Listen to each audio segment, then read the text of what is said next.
अस्सलाम वालेकुम। Second year कैसे हो आप लोग? मीटिंग की वजह से लेक्चर थोड़ा लेट हो गया, हमारी मीटिंग हो रही थी।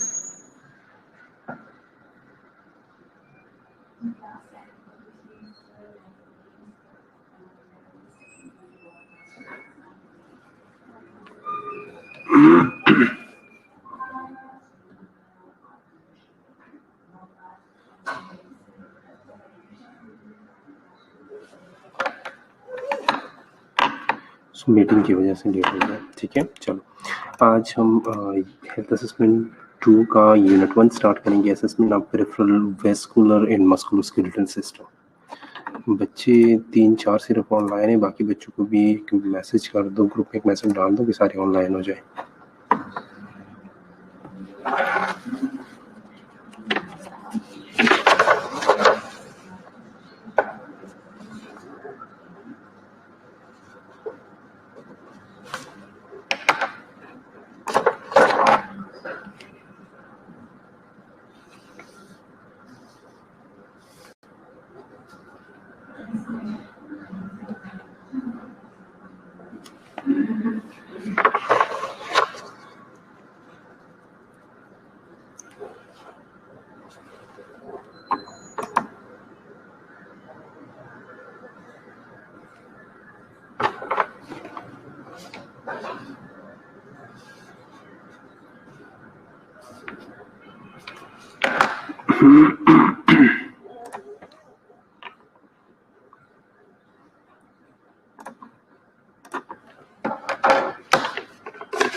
ओके, सो हेल्थ असेसमेंट 2 का यूनिट 1 हम स्टार्ट कर रहे हैं, assessment of peripheral vascular and musculoskeletal system. ठीक, आज के हमारी यूनिट की ऑब्जेक्टिव्स जो है वो discuss the pertinent health history question necessary to perform the assessment of peripheral vascular system and musculoskeletal system।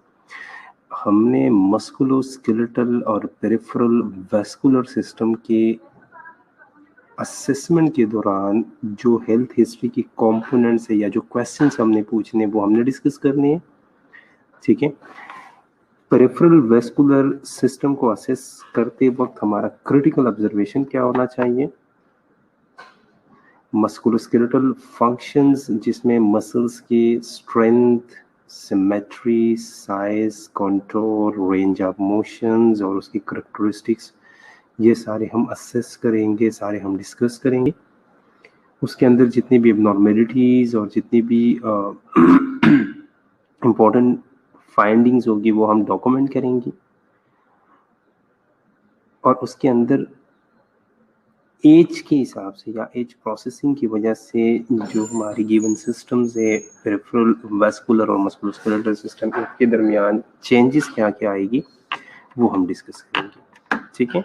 Group में ये कहते हैं, ठीक है। चलो माशाल्लाह काफ़ी सारे स्टूडेंट्स चले ऑनलाइन हो गए हैं, क्योंकि मीटिंग हो रही थी, हमारी मीटिंग की वजह से लेट क्लास स्टार्ट हो गया, ठीक है। Very good, okay. चलो सो फर्स्ट ऑफ ऑल जो हम कोई भी सिस्टम स्टार्ट करें या हम किसी भी चीज़ को असेस करते हैं तो सबसे पहले हम उसके एनाटॉमी फिजियोलॉजी को शॉर्ट रिव्यू देते हैं, ठीक है। स्केलेटन सबको पता है कि स्केलेटन के अंदर या स्केलेटल सिस्टम या मस्कुलोस्केलेटल सिस्टम के अंदर जो है वो 206 बोन्स है, 206 बोन्स है, जिसमें लॉन्ग बोन जो है वो कौन कौन से, फीमर है, ह्यूमरस है, रेडियस है। शॉर्ट बोन्स अगर देखा जाए तो कार्पल्स और टार्सल्स है, ठीक है। इर्रेगुलर बोन्स अगर देखा जाए तो वर्टिब्रे है, ठीक है। बोन का काम क्या है? बोन का काम है प्रोटेक्ट करना, सपोर्ट करना, ठीक है, लोकोमोशन या मूवमेंट को अलाउ करना, और साथ में mineral storage.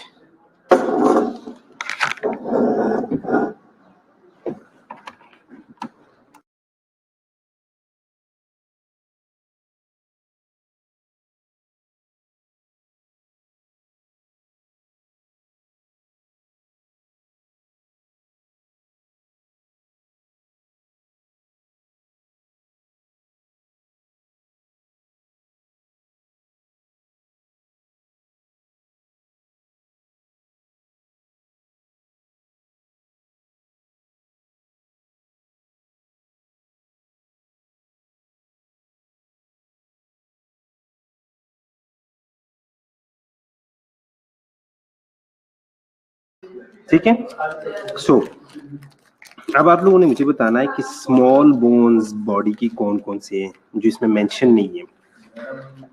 Long bone femur, humerus और रेडियस है, शॉर्ट कार्पल टार्सल्स है, ठीक है। लेकिन स्मॉल बोन कौन से हैं? शॉर्ट और स्मॉल में फर्क है। The smallest bone of body कौन से है वो?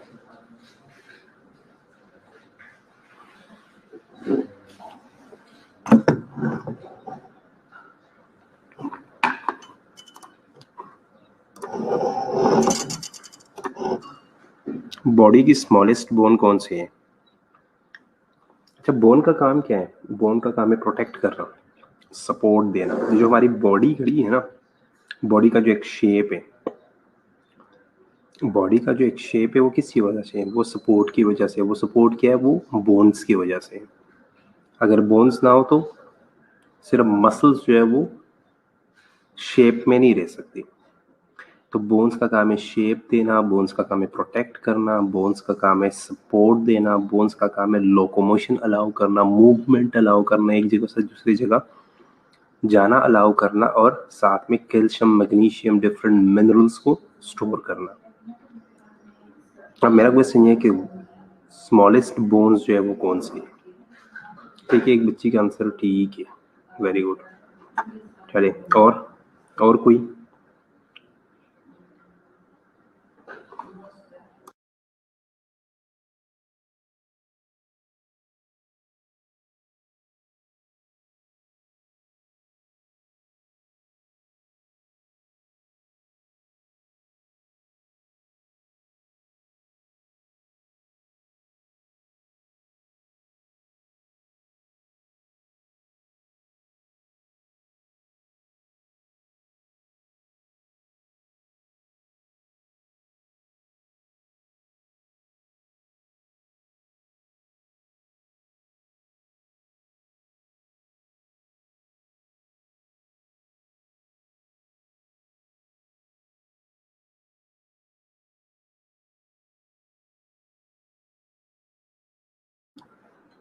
ठीक है, अरूज असलम, वेरी गुड। और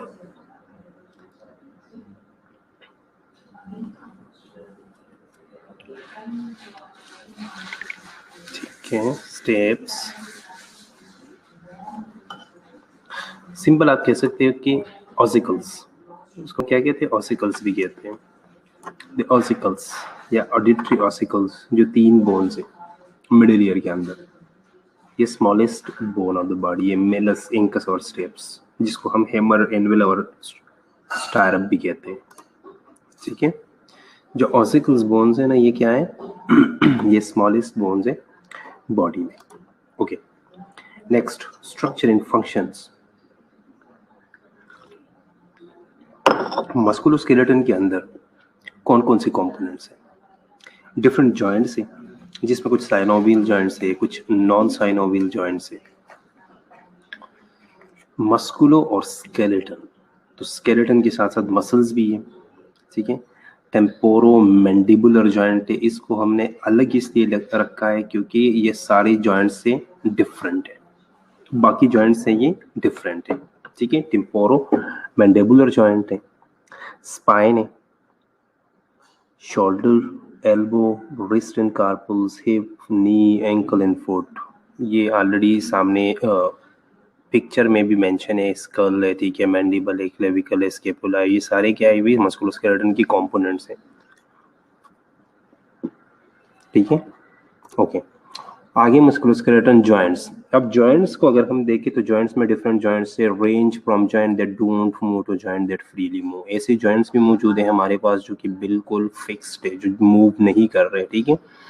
और ऐसे जॉइंट्स भी हमारे पास मौजूद है जो कि फ्रीली जो है वो मूव कर रहे हैं, एक जगह से दूसरी जगह नहीं, उसी जगह पे किसी स्पेसिफिक एक्सिस के अंदर, उसी जगह पे किसी स्पेसिफिक एक्सिस के अंदर फ्रीली मूव करते हैं। लिगामेंट्स एंड टेंडन्स हैं जो कि जॉइंट्स को स्टेबलाइज रखते हैं। लिगामेंट्स जो है वो बोन टू बोन अटैच होता है और टेंडन्स जो है वो मसल टू बोन जो है वो अटैच होती है, ठीक है।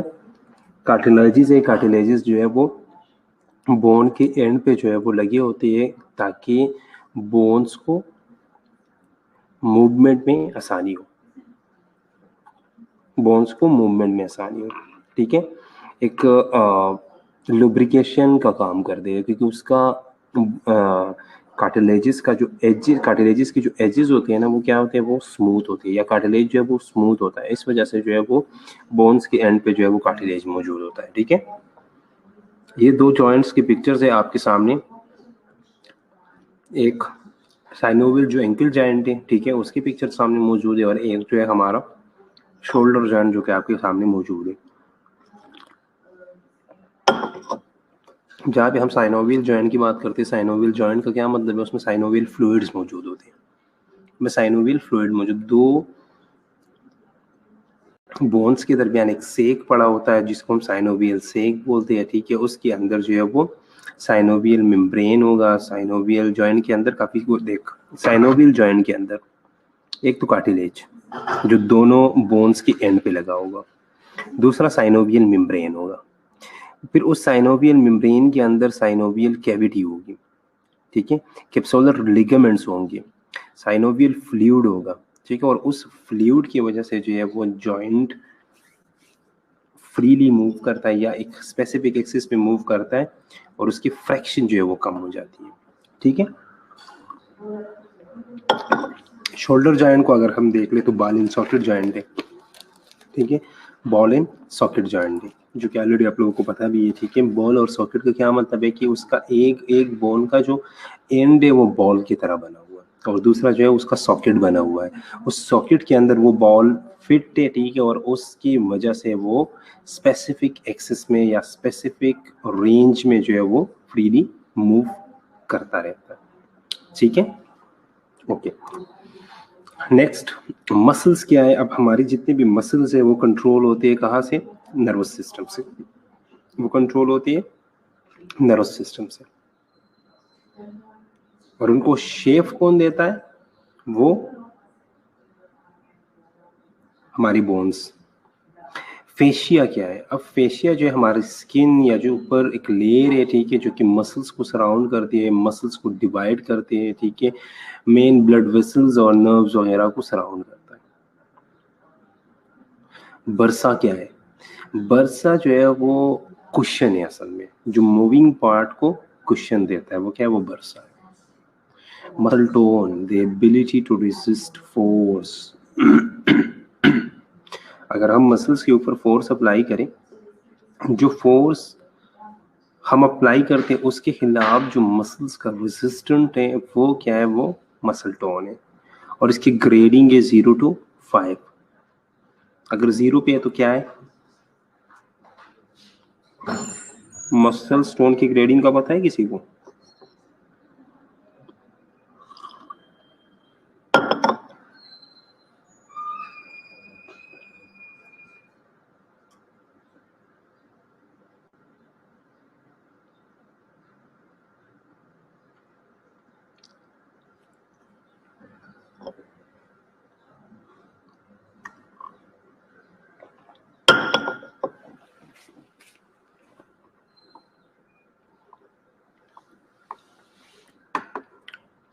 जीरो पे बिल्कुल मूवमेंट नहीं है, 5 पे जो है वो फुली मूवमेंट है, ठीक है। इसकी ग्रेडिंग हम आगे पढ़ लेंगे। चलो नेक्स्ट, एट्रोपी।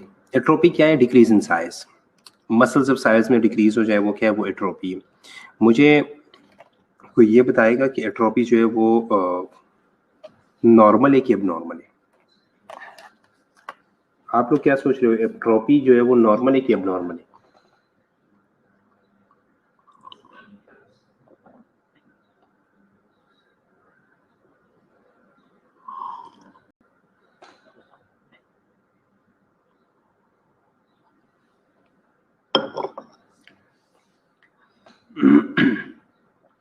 एट्रोपी नॉर्मल है कि एबनॉर्मल है?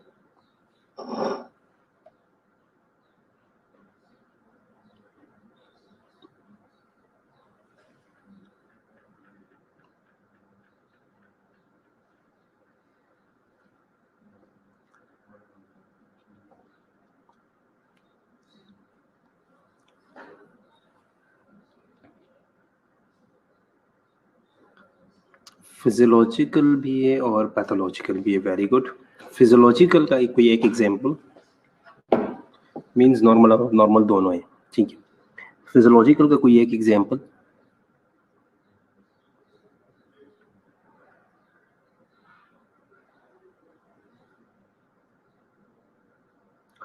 ठीक है, नॉर्मल और अब नॉर्मल दोनों है, ठीक है, वो तो क्लियर हो गया। अब जो नॉर्मल है, नॉर्मल का कोई एक एग्जांपल। नॉर्मल एट्रोपी या फिजियोलॉजिकल एट्रोपी क्या है?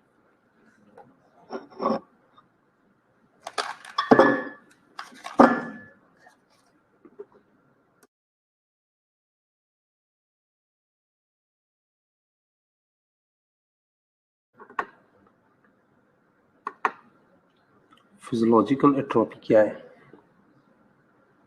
सारा आंसर बिल्कुल ठीक है आपका। फिजियोलॉजिकल क्या है? ठीक है यासिर, आप ठीक कह रहे हो, लेकिन मैं एग्जांपल पूछ रहा हूँ। बात आपकी ठीक है, एट्रोपी इसे कहती हैं, पर फिजियोलॉजिकल।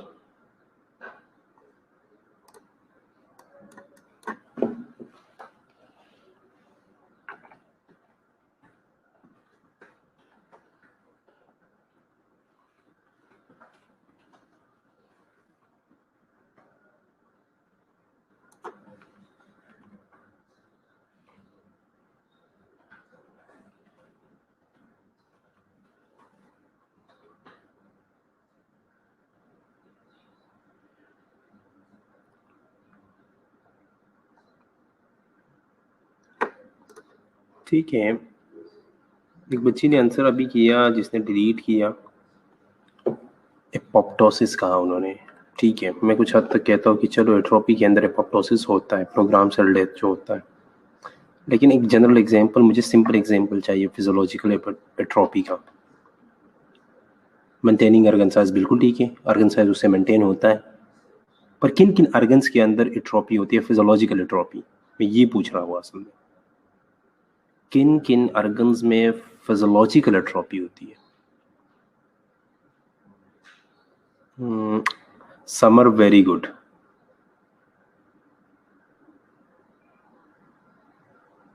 वेरी गुड सारा। देखो, डिलीवरी के बाद यूट्राइन एट्रोपी होती है, क्योंकि जब बेबी अंदर डेवलप हो रहा होता है ना, उस टाइम पे यूट्रस का साइज जो है वो कॉन्टिन्यूसली बढ़ता जाता है, ठीक है। जैसे ही बेबी डिलीवर हो जाता है तो उसके बाद यूट्राइन एट्रोपी स्टार्ट हो जाती है, यूट्रस की एट्रोपी स्टार्ट हो जाती है, ठीक है। ये फिजियोलॉजिकल एट्रोपी है, ये फिजियोलॉजिकल एट्रोपी है, ठीक है, पैथोलॉजिकल नहीं है। या वीनिंग के बाद जब भी बेबी को हम सॉफ्ट डाइट देना शुरू कर देते हैं, साथ साथ बेबी की वीनिंग स्टार्ट कर देते हैं, ठीक है, उसके बाद ब्रेस्ट की एट्रोफी स्टार्ट हो जाती है, ठीक है, उसके बाद ब्रेस्ट की एट्रोफी स्टार्ट हो जाती है, और ये एट्रोफी भी फिजियोलॉजिकल एट्रोफी है, ठीक है। पैथोलॉजिकल एट्रोफी की तो काफ़ी सारे एग्जांपल्स है। पैथोलॉजिकल एट्रोफी ये है कि फॉर एग्जांपल एक बंदा है, ठीक है, एक आपके पास पेशेंट आता है और पेशेंट जो है वो क्रिटिकल सिचुएशन में, पेशेंट जो है वो क्रिटिकल सिचुएशन में है, वो बाय माउथ जो है वो कुछ भी नहीं ले सकता और अपनी न्यूट्रिएंट्स जो है वो पूरी नहीं कर रहा, ठीक है। आपने जो है वो एनजी पास करने की कोशिश की, क्योंकि सबसे पहले हम जीआई ट्रैक को यूज़ करते हैं और अगर एनजी हम पास करके उसे न्यूट्रिएंट्स दे रहे हैं तो उसे हम इंट्रल न्यूट्रिशन कहते हैं। आपने इंट्रल न्यूट्रिशन को ट्राई किया, लेकिन इंट्रल न्यूट्रिशन जो है वो नहीं ले रहा, या किसी भी जीआई के अंदर कोई ऐसा ब्लॉकेज है, कोई सर्जरी हुई है, कोई कट से, ठीक है, कोई पैथोलॉजिकल कंडीशन है जिसकी वजह से वो जो इंट्रल फीडिंग है वो बर्दाश्त नहीं कर रहा, ठीक है। वो बर्दाश्त नहीं कर रहा। आपने क्या किया, आप जो है वो उसके बाद हमारे पास एक ऑप्शन बचता है जिसको हम कहते हैं पैरेंटल न्यूट्रिशन, पैरेंटल न्यूट्रिशन, ठीक है। पैरेंटल न्यूट्रिशन जो है वो हम किस चीज के थ्रू देते हैं, वो हम आईवी के थ्रू देते हैं, ठीक है, आईवी लाइन के थ्रू, या आईवी लाइन हम आईवी लाइन से मेरा मुराद है इंट्रावीनस, ये नहीं कि मैं सिर्फ आप जो है वो कैन्यूला कहते हो, ठीक है, कैन्यूला मुराद नहीं है मेरा। मेरा मेन जो मकसद है वो क्या है कि हम किस चीज के थ्रू देते हैं, आईवी के थ्रू देते हैं, ठीक है। इंट्रावीनसली जो है वो हम उसे न्यूट्रिएंट देते हैं। जब आप पेशेंट को इंट्रावीनसली न्यूट्रिएंट देते हो तो आपका जीआई ट्रैक्ट जो है वो यूज नहीं होता, आपका जीआई ट्रैक्ट यूज नहीं होता फॉर द लॉन्ग टाइम। अगर आप जीआई ट्रैक्ट को यूज नहीं करोगे तो जीआई ट्रैक्ट के अंदर एट्रोफी स्टार्ट हो जाएगी जो कि एक पैथोलॉजिकल एट्रोफी है, ठीक है। उसके अंदर एट्रोफी स्टार्ट हो जाएगी, ठीक है, और वो एट्रोपायड हो जाएगा अगर आप लॉन्ग टाइम के लिए उसे यूज नहीं करोगे तो। ये जो है ये डिजीज प्रोसेस की वजह से, डिजीज प्रोसेस की वजह से, ठीक है। तो अगर डिजीज प्रोसेस की वजह से है वो क्या है, वो पैथोलॉजिकल एट्रोफी है। लेकिन अगर डिजीज प्रोसेस की वजह से नहीं है तो वो क्या है, वो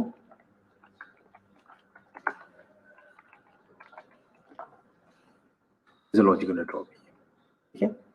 पैथोलॉजिकल एट्रोफी मोस्टली एजिंग के साथ भी होती है, या कुशिंग डिजीज वगैरह, स्टार्वेशन वगैरह, इस तरह की चीज़ों में जो है वो पैथोलॉजिकल एट्रोफी हो जाती है, ठीक है, ओके।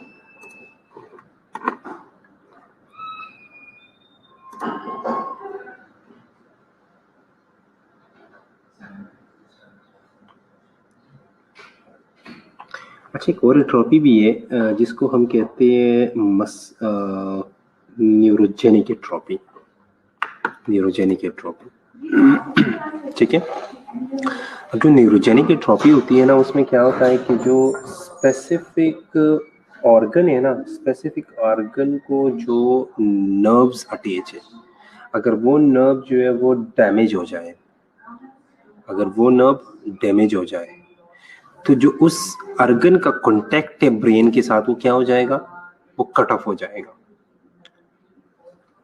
ठीक है। फॉर एग्जाम्पल हैंड, ठीक है,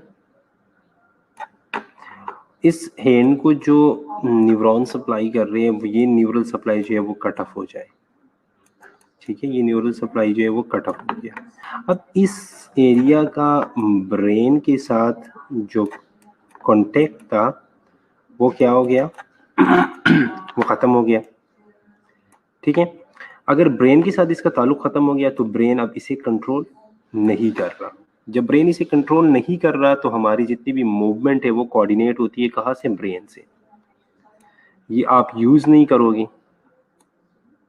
तो ये भी with the passage of time जो है ये एट्रोपायड हो जाएगा, ये एट्रोपायड हो जाएगा। अब ये जो एट्रोपी है ये भी पैथोलॉजिकल एट्रोपी है, लेकिन जो उसके पीछे रीजन है, उसके पीछे रीजन क्या है?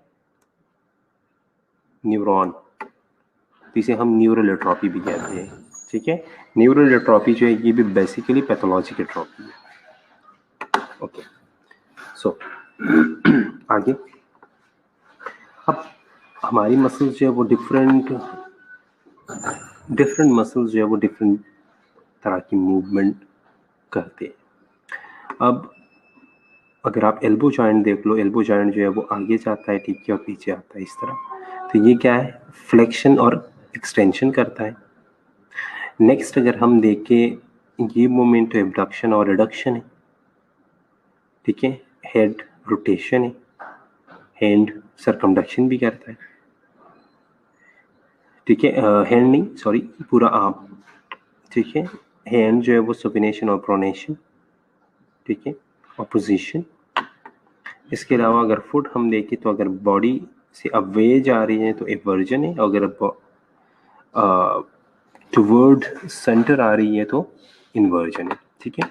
सारी लिखी हुई है सारे, और सबका जो है वो सामने लिखा हुआ है कि किस किस एंगल पे, और डिस्क्रिप्शन जो है वो सबका मेंशन है। जिस तरह फ्लेक्शन है, bending the joint decrease the angle between the bone. Bone जो है वो इस लिहाज से बेंड हो रहा है कि उसकी दोनों बोन्स के दरमियान जो एंगल है वो डिक्रीज हो रहा है, तो क्या है? फ्लेक्शन है। अगर वो एंगल जो है वो इंक्रीज हो रहा है तो वो क्या है? वो एक्सटेंशन है, ठीक है। इसके अलावा अबडक्शन है, ठीक है। अबडक्शन क्या है कि मिड लाइन से अवे आप मूवमेंट कर रहे हो, ठीक है, और एडक्शन जो है वो मिड लाइन की तरफ आप मूव कर रहे हो। रोटेशन है, ठीक है, किसी स्पेसिफिक एक्सिस के अराउंड जो है वो आप मूव कर रहे हो, तो वो क्या है? वो रोटेशन है, ठीक है। सरकमडक्शन क्या है? सरकमडक्शन सर्कुलर मोशन में जो है वो आप मूवमेंट कर रहे हो, ठीक है। प्रोनेशन, प्रोनेशन क्या है?